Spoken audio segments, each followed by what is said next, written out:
I was a delivery driver for Jollibee. Here in the Philippines, where it was first founded, Jollibee is super popular, so I was always going back and forth on my motorbike. I loved to work the overnight shift because it had the least traffic, though it could be dangerous for other reasons. The best part of the job, though, was by far the access to free fried chicken to take home. Unfortunately, the reality of constantly driving for work is that you're bound to make mistakes eventually.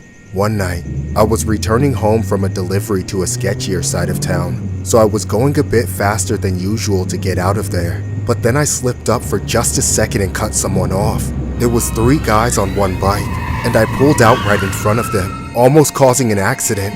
We all hit the brakes and skidded to a stop just inches from each other. Nothing got hit, but they were on a really nice bike, so they were still pissed. They looked like they were definitely a bunch of thugs in the middle of doing something illegal, so I knew they were going to blow the whole thing out of proportion. However, I could not have expected just how quickly the altercation spiraled out of control. "Hey puta, are you trying to kill us?" No, I'm sorry. I just didn't see you. It's been a long night, you know. "You're lying. You almost sent us flying, fool." "It was a mistake, okay? Calm down. You little bitch. I'm gonna make you bite the curb." Suddenly, the guy lunged off his bike and came straight at me, but I was able to drive off just in time. They started chasing me down, so I tried to cut corners fast and lose them, yet they were still on me the whole time. Even with 3 people on it, their bike was way more powerful than mine, so I didn't stand a chance of escaping them. They followed me all the way back to Jollibee, where I had just enough space to run inside and lock the doors. My coworker asked me what I was doing, but I told her to get the owner. They both came out, right as the guys on the bike showed up and started banging on the glass. My boss asked me why I locked out the customers, and I explained that they were only here for me. They started shouting that they were going to kill me. I didn't have to do any more convincing. My boss told me to go upstairs while he and my coworker went out to calm them down. I watched the entire interaction from the 2nd floor window. The longer it went on, the more I realized I screwed up. These guys weren't your average road ragers. They were violent criminals, hopped up on their own supply, just waiting for a target, and I gave them one. Within a few seconds of them talking, one of them shoved my coworker in the face, causing her to drop to the ground. She crawled away while those animals spat on her. Then all 3 of them turned their attention to my boss. He tried backing away, but he was quickly surrounded. They kept pushing him, trying to egg him on into defending himself. He was smart about it though, and kept his hands up without throwing any punches, no matter how many times they hit him. Sadly, what they were saying was as bad as what they were doing, maybe even worse. They started out by saying they just wanted me to come outside, but as things got more heated, they were threatening to kidnap my coworker and burn the place down. Then it devolved into them saying they would just take everyone out. I wanted to call the police, but my phone was still mounted on my bike, so there was no way I could get to it. Finally, I decided to man up. I didn't want anyone else to get hurt or taken out. What had happened was already bad enough. I was ready to go down and deal with them myself, no matter what they wanted to do. It was better than letting them go any further with my coworker, who was still out there and completely vulnerable. When I went downstairs, they were all still distracted by my boss. They didn't even see me through the glass. I hesitated, watching them from inside for a few more seconds, until I finally pulled myself together. I finally walked outside. Then everyone stopped. I had my hands up, and I was apologizing as quickly and genuinely as possible. I went over to them, standing away from the store so I could get them to leave the others alone. They came at me slowly, like they were deciding the best way to make me suffer. I was still praying to God in my head when the closest one of them, standing about 6 feet away from me, pulled something out of his waistband. I only had an instant to recognize that. I was looking down at the steel barrel before. Kuya! What the hell? Why did you do that? Shit, it was an accident. Hello? Please hurry. I don't know if he's gonna make it. He's calling the police. Kill him too. Screw that. It's too late. Let's get the hell out of here. Well, come on then. Let's go. It was 3 men on a motorcycle. I think it was green. I'm not sure. They had tattoos, short hair, about 5'8", muscular build. They just took him out and drove off. This story was inspired by a disturbing Jollibee's incident that happened in the Philippines. A man has been arrested for taking out a fast food delivery driver following a traffic altercation early Sunday. Albert Budlat, 22, resident of Malate, Manila, and employed at the Jollibee Philippine General Hospital Taft branch, passed away after 3 men went after Budlat inside the store in Manila and took him out with a firearm. Police have arrested a suspect identified as Jason Ignacio, 28. The victim had just gone out of the store to make a delivery around 3 a.m. when 3 men riding on one motorcycle cut him off in a counterflow, which resulted in an argument.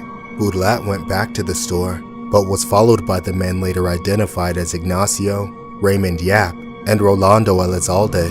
Efren Bales, the store security guard, said he heard a commotion on the ground floor while he was patrolling the 2nd floor.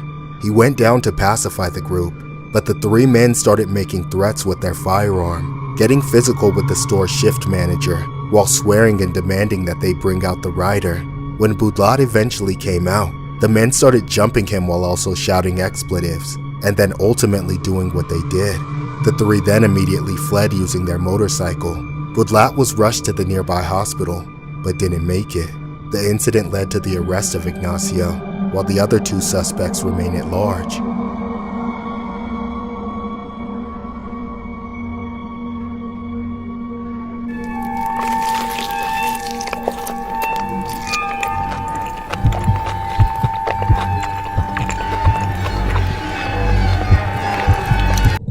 Years ago, I got a job working nights at Jollibee. The guy who trained me on everything turned out to be pretty cool, so we sort of became work friends over my first few days. Unfortunately, when I was done training, he went back to what he normally did most of the time, which was promotional work. He would always stand outside the store dressed up as the Jollibee mascot, dancing around and trying to attract more customers. Then one day, he randomly no-call, no-showed, and basically quit the job. I was annoyed because we never got the chance to hang out outside of work, and even trade social media. I figured he'd actually had it with the stupid mascot gig. I knew he'd been trying to get transferred back into the kitchen, but our boss said it was already to full staff capacity. Apparently, a talented mascot was crucial for business, and he was the only one who could do it right. I didn't care, except for the fact that I didn't have anyone cool to talk to at work anymore. Weeks passed, and during one shift, I needed to use the washroom. It was occupied every time I went to check. Weeks passed, and during one shift, I needed to use the washroom. It was occupied every time I went to check.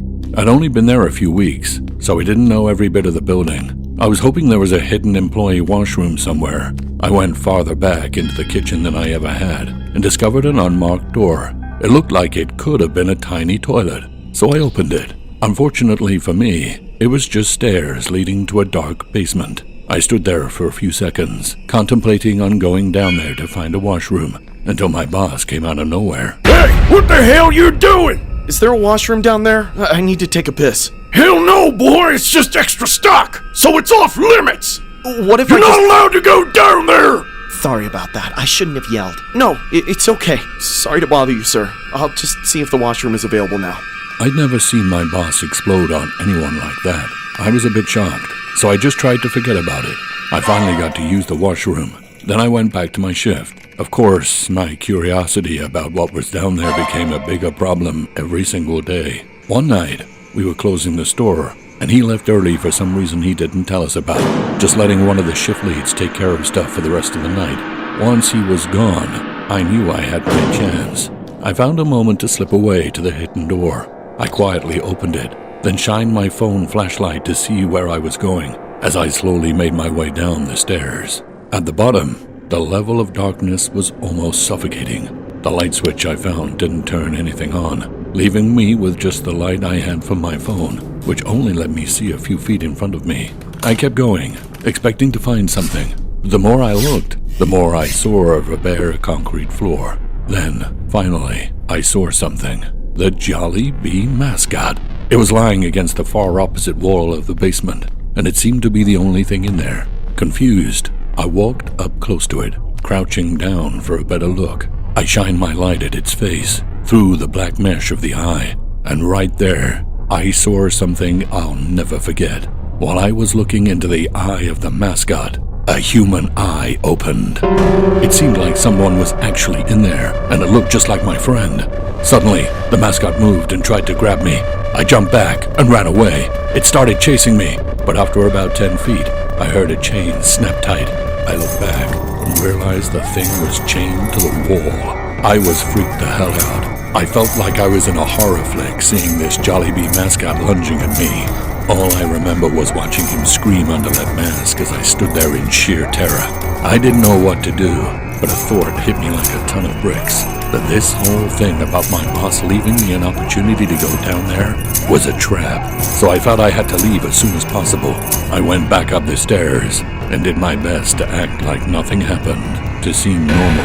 I finished my shift, but I never once returned to that place.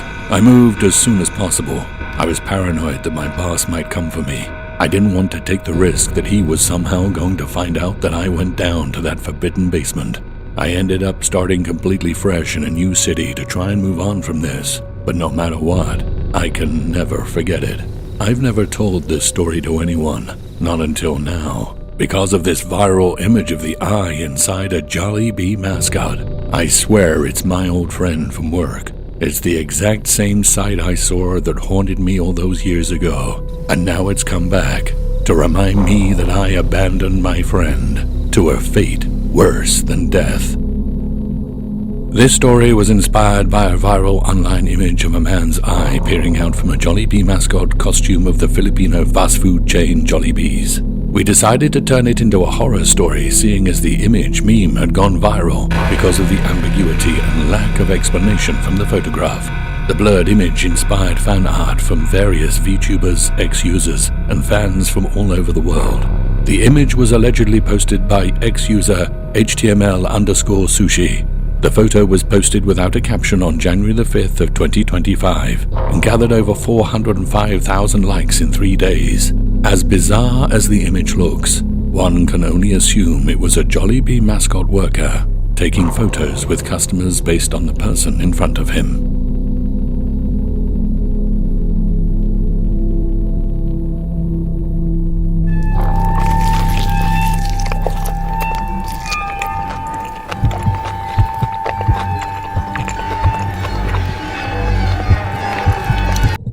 I was only 19, living in Manila, Philippines. I was a part-time student working at Jollibee's on the side, the night shift specifically. I worked as a cashier, sometimes cleaning, and even drive-through tasks were given to me when we were understaffed. Mostly though, I was up front taking orders, dealing with the late-night crowd. One night, there was this guy that walked in. He was a tall guy, wearing a suit. It wasn't a fancy suit either, just one of those cheap ones you would find at the flea market. He reminded me of the subway guy from Squid Games, just gaunt, expressionless, and downright creepy.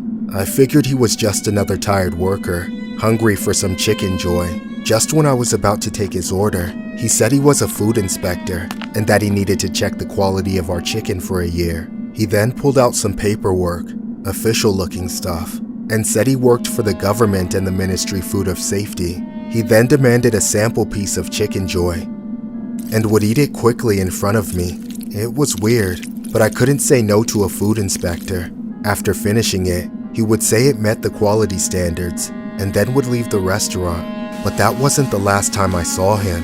He started coming in every other day randomly, saying he needed to maintain the quality of the food. After serving him another sample, the guy would eat every piece of chicken down to the bone like some kind of fiend. And as the months passed, the number of chicken he ate increased significantly. It came to a point where my colleagues would warn me about the inspector whenever they would see him. However, on one night, things took a turn for the worst. We were running low on chicken, and so we had to tell every customer they had to order something else. And then when the inspector eventually came in, same as always, asking for his sample, I told him we didn't have any to give out since we were running short. Look, I know it's your job to give us ratings, but there's another Jollibee in town you might want to check out. It was like he wasn't paying attention. He just stood there soullessly staring at me. Then his eyes and head started to twitch, like some kind of cracked out psycho that just OD'd. The more I stared at him, the more I realized he wasn't looking at me. He was looking behind me, at the remaining chicken that we had in the kitchen. He started clawing at the surface of the counter, causing customers to leave the restaurant. He then said, Excuses! You can't get rid of me that easy! I want my chicken! That's when he hopped over the counter like a freaking animal and lunged at me. He started trying to gouge my eyes out, His hands were like a vice, gripping me so hard I couldn't escape. I was screaming for help, afraid the freak was going to permanently blind me. I was pinned to the ground, and his weight was too heavy to push off. I thought it was about over for me. The freak was going to rip my eyeballs out when my coworker from the back rushed to my aid and pulled the man off of me. I need that chicken. I need meat in my mouth. Shove more Jollibees down my throat. The man then ran to the back and grabbed whatever chicken that was left over and started stuffing his face. More of my coworkers rushed the guy and began forcibly holding him down, pinning him to the floor. All he did was snarl and chuckle like an unhinged maniac as he was drooling all over the place, snot dripping down his nostrils while constantly demanding for more chicken. Give me more of that juicy Jollibees. It shit tastes like crack. And when I say crack, I'm talking about my ex. I called the cops while my hands were shaking so bad I could barely dial. My eyes were burning too, but I was happy the guy didn't blind me. They eventually arrived and took him away. But while they were bringing him in the car, his eyes remained fixated on me. He glared as he mouthed the words, "You'll pay for this," after the cops interrogated the man. It turned out that he wasn't a food inspector at all. He was a con artist who had been sneaking into our restaurant disguised as an inspector, just to get free chicken. I couldn't believe it. A whole year of this lunatic scamming us. According to the police reports, it was also revealed that Jollibee wasn't the only food establishment he was terrorizing. There were other fast food chains with similar reports talking about the same guy posing as an inspector. But the only difference was that none of the staff was attacked like I was. The man ended up getting some jail time for his attack on me, impersonation, and of course theft, for all the free food he got over the years from the multiple food establishments. And since that incident, I was always on the edge at work. Every time someone walked in through the door, especially when it was someone tall wearing a suit, I could see his face, reminding me of that horrific night. This story was inspired by a bizarre incident regarding a Filipino man who was recently arrested for eating Jollibee's fried chicken for a whole year, under the disguise of being sent by Jollibee headquarters to check on the quality of food served by the local franchise store. Reports have it that the Filipino man was having free fried chicken at the neighborhood Jollibee in Quezon City for almost a year now, telling employees that he was a Rappler food critic, monitoring quality changes in fast food chains' daily menu servings. Monitoring quality food changes, he was reported to the Philippines National Police after he suspiciously changed his usual order from Chicken Joy to burger steak. It's unclear if the man is currently serving jail time, but it's ironic knowing the guy gets to eat as much chicken or meat as he wants while in there.